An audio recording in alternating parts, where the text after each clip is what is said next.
नमस्कार दोस्तों। सिर्फ 1.5 साल के अंदर राजस्थान का भूगोल फिर बदल गया है। अब भूगोल ये पढ़ाने वाला बदला है और साथ ही राजनीतिक भी बदला है और कई चेहरों का भी भूगोल बदल रहा है, ये तय है। इसी के साथ में कई राजनीतिक लोगों के चेहरे, राजनीति और स्थिति का भूगोल भी बदलेगा, यह भी बिल्कुल तय मानकर चलिए।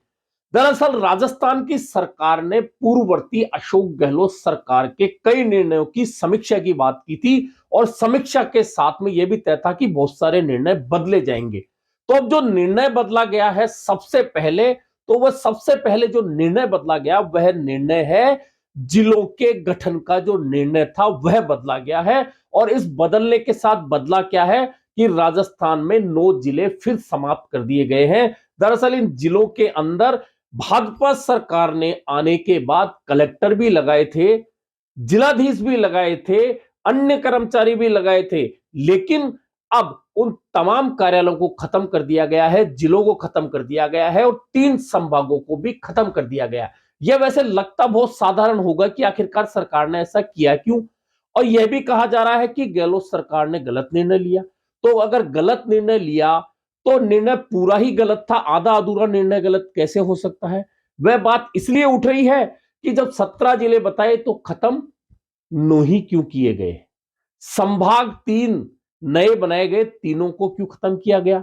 अब इसमें राजनीति ज्यादा क्यों लग रही है, यह बात समझने की है। दरअसल कुछ जिले ऐसे थे जिनकी मांग वर्षों से चली आ रही है और इसी मांग को देखते हुए पूर्ववर्ती अशोक गहलोत की सरकार ने, कांग्रेस की सरकार ने नए जिलों का गठन किया था। और नए जिलों का जब गठन होता है तो लोगों को प्रशासनिक कामकाज कराने में सहूलियत होती है और वे नजदीक जाकर काम करा लेते हैं। और ये मांग भी इसलिए होती है कि नए जिले अगर बन जाते हैं तो हो सकता है कि कुछ दिनों के लिए उस जगह का इंफ्रास्ट्रक्चर डेवलप करने का समय मिले, उसके बाद धीरे धीरे इंफ्रास्ट्रक्चर डेवलप हो और उसके बाद में जिले पूरी तरह से अपने गठन के साथ में न्याय कर सके।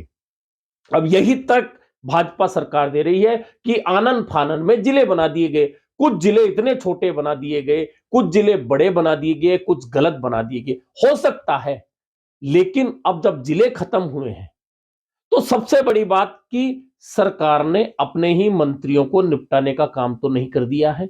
तो सबसे ज्यादा जो सवाल उठ रहा है वह उठ रहा है उप मुख्यमंत्री प्रेमचंद बैरवा की स्थिति को लेकर। दरअसल प्रेमचंद बैरवा को लेकर विवाद पिछले दिनों कई बार हो चुके हैं। और अब यह दूदू जिला, क्योंकि उनका निर्वाचन क्षेत्र है, अगर वह जिला नहीं रहा है तो इसका असर तो प्रेमचंद बैरवा की राजनीतिक भूगोल पर भी पड़ेगा, यह तय है। और कहा तो यह भी जाने लगा है कि जब मंत्रिमंडल का विस्तार या फेरबदल होगा तो प्रेमचंद बैरवा की छुट्टी भी हो सकती है, क्योंकि उन्हें इतना कमजोर कर दिया गया है। अब यह सही है नहीं है, यह तो मंत्रिमंडल फेरबदल में पता चलेगा।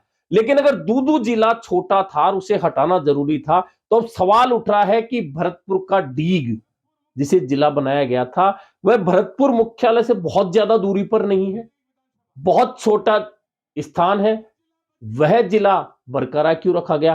तो अब यह कहा जा रहा है कांग्रेस की ओर से कि प्रेमचंद बैरवा को निपटाने के लिए दूदू को हटा दिया, और चूंकि मुख्यमंत्री भजन लाल शर्मा का गृह जिला भरतपुर है, ऐसे में डीग को बचा लिया गया।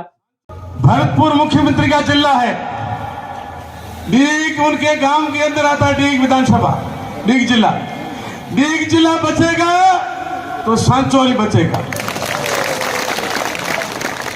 राजा होता राजा, वो खुद मतलब नफे में रहता है, पब्लिक को नफे में रखता है। मुख्यमंत्री खुद का जिला रखा, सांचौर का 35 किलोमीटर को रखा, 150 किलोमीटर दूर जाओ सांचौर को हटाया।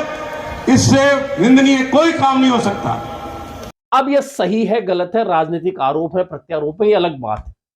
लेकिन कुछ जिले ऐसे हैं जिनकी मांग वर्षों से थी, उन्हें भी हटा दिया गया है।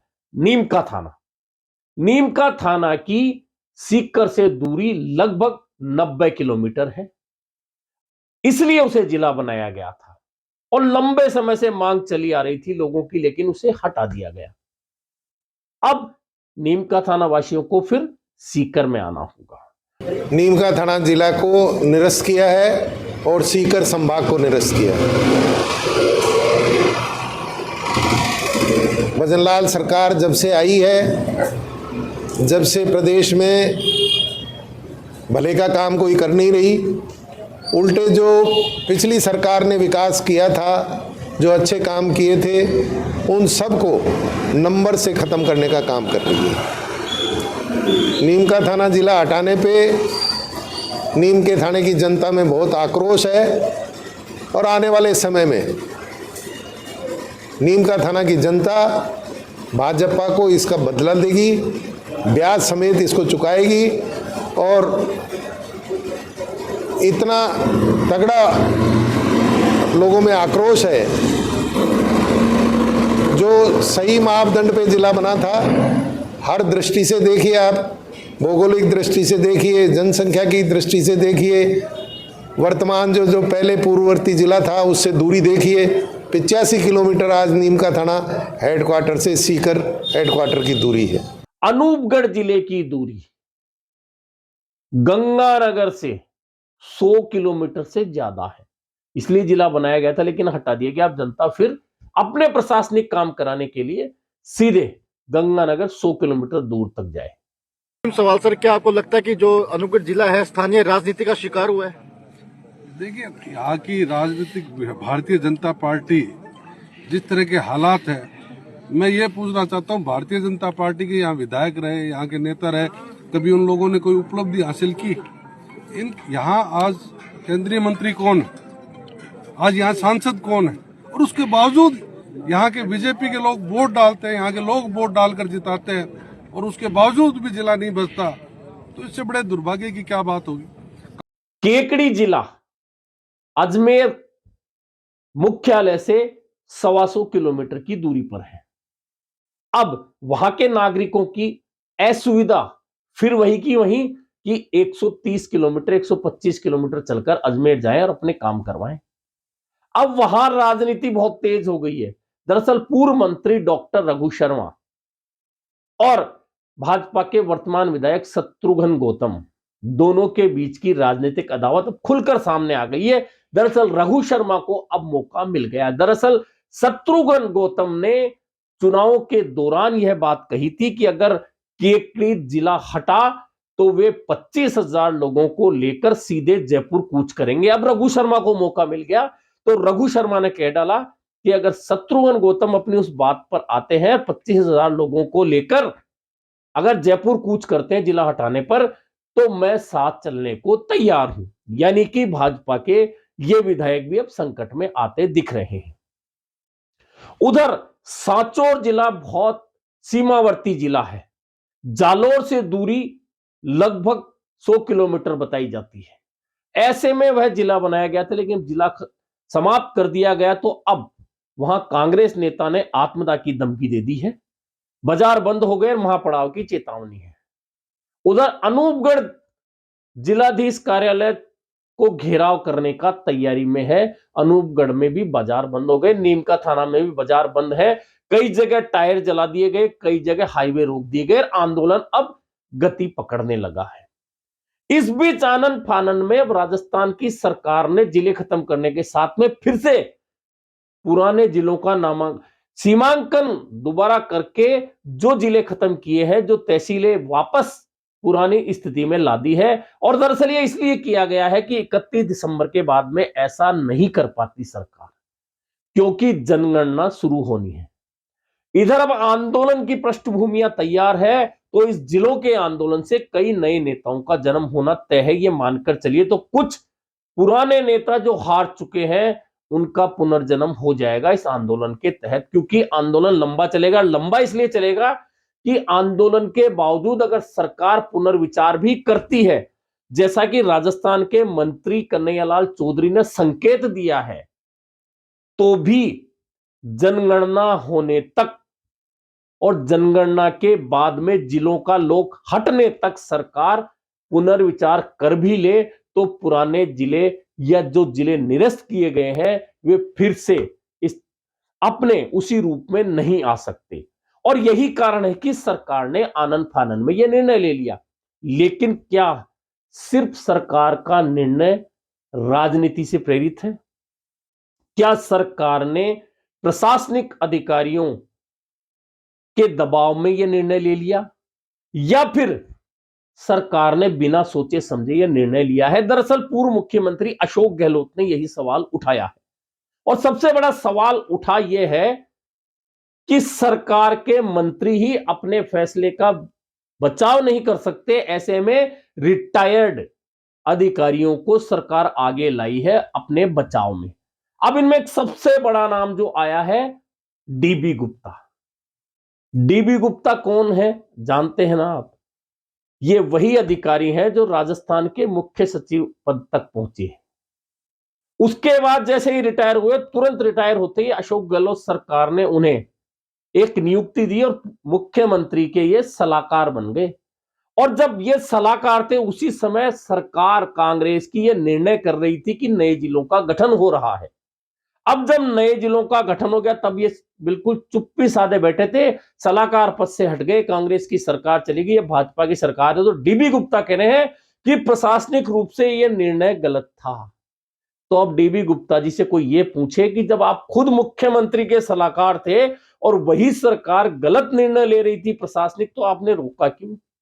दरअसल यह बात सिद्ध करती है कि ये जो अधिकारी होते हैं, ये किसी के सगे नहीं होते। एक नहीं, 4 अधिकारी जो पूर्व हैं, जिनके बयान आए हैं जिलों को लेकर, वे तमाम अधिकारी पूर्ववर्ती कांग्रेस सरकार में अच्छी पोस्टिंग पर रहे, और अब सरकार चली गई, ये रिटायर हो गए, तो अब उसी सरकार के निर्णयों पर अंगुली उठाने के लिए सामने आ गए। यह बात सिद्ध करती है कि अधिकारी ना किसी सरकार के सगे हैं, ना किसी नेता के सगे हैं। इन्हें सिर्फ अपनी पोस्टिंग से मतलब है, जिस सरकार में रहते हैं उसकी चर्चा करते हैं, और वह सरकार चली जाती है तो दूसरी सरकार के हाथ जोड़कर उसकी भाषा बोलने लग जाते हैं। जिलों के मामले को लेकर डीबी गुप्ता सहित 4-5 अधिकारियों के जो बयान आए हैं, यह बिल्कुल इस बात की पुष्टि करते हैं।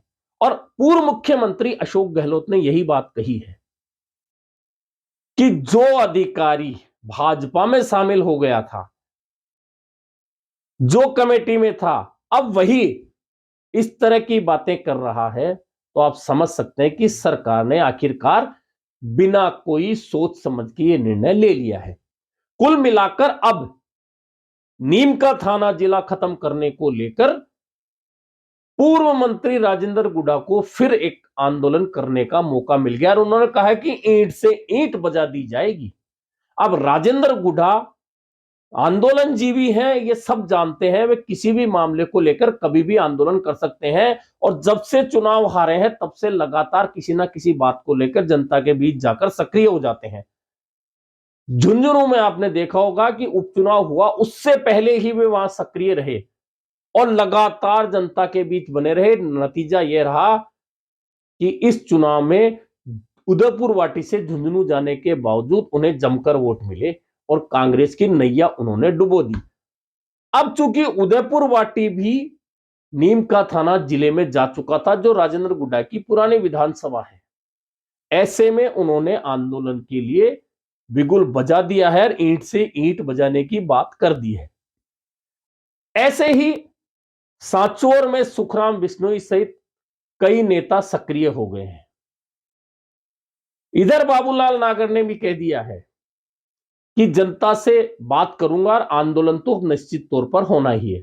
उधर रघु शर्मा ने बिगुल बजा दिया है, इधर सुरेश मोदी ने बिगुल बजा दिया है।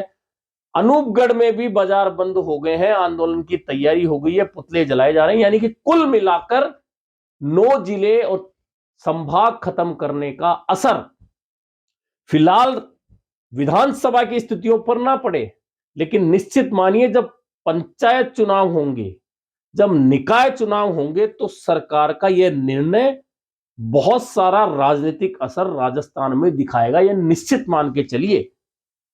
और सरकार अगर यह सोचती है कि उसका निर्णय सही है, और सही इसलिए है कि नए जिले जो अशोक गहलोत सरकार ने बनाए थे, वहां अधिकांश में कांग्रेस हारी और भाजपा जीत गई, तो विधानसभा की हार जीत जिले बनाने नहीं बनाने में कभी नहीं होती। एक इक्वेशन होती है उस समय तत्कालीन, जिसमें हार जीत होती है। लेकिन जब यह निर्णय ले लिया गया, इसके पीछे एक बात और बताई जा रही है कि सरकार की माली हालत इस वक्त बहुत ज्यादा खराब है। कमाई के सोर्स कम है, खर्चे ज्यादा हैं। ऐसे में इन खर्चों से बचने के लिए भी राजस्थान की सरकार ने इन जिलों को खत्म किया है, अन्यथा वहां इंफ्रास्ट्रक्चर डेवलप करने के लिए सरकार को पैसा देना पड़ता है। सरकार के पास अभी ऐसी स्थिति नहीं है। कुल मिलाकर धीरे धीरे सरकार के जिले खत्म करने और संभाग खत्म करने के निर्णय के पीछे बहुत सारे वाजिब कारण निकलकर सामने आएंगे। फिलहाल तो जिले खत्म करने, संभाग खत्म करने को लेकर राजनीति अपने पूरे उफान पर है और आंदोलन शुरू हो चुके हैं। आने वाले दिनों में ये आंदोलन जैसे जैसे बढ़ेंगे, वैसे वैसे सरकार का सिरदर्द भी बढ़ेगा और हो सकता है कि राजस्थान सरकार के मंत्री कन्हैयालाल चौधरी ने पुनर्निर्णय की बात की है, तो पुनर्विचार सरकार फिर करे, लेकिन तब तक जनता को जनगणना का इंतजार करना पड़ेगा। जनगणना होने के बाद इस निर्णय पर पुनर्विचार सरकार कर पाएगी और उसके बाद ही विधानसभा और लोकसभाओं का भी सीमांकन, पुनर्सीमांकन शुरू हो जाएगा। ऐसे में देखना यह है कि इन निर्णयों को लेकर सरकार के खिलाफ जो आंदोलन शुरू हुए हैं वे कितने लंबे चलते हैं और सरकार कहां तक झुक पाती है। अभी के लिए इतना ही। फिर मिलेंगे नए मुद्दे पर चर्चा के साथ।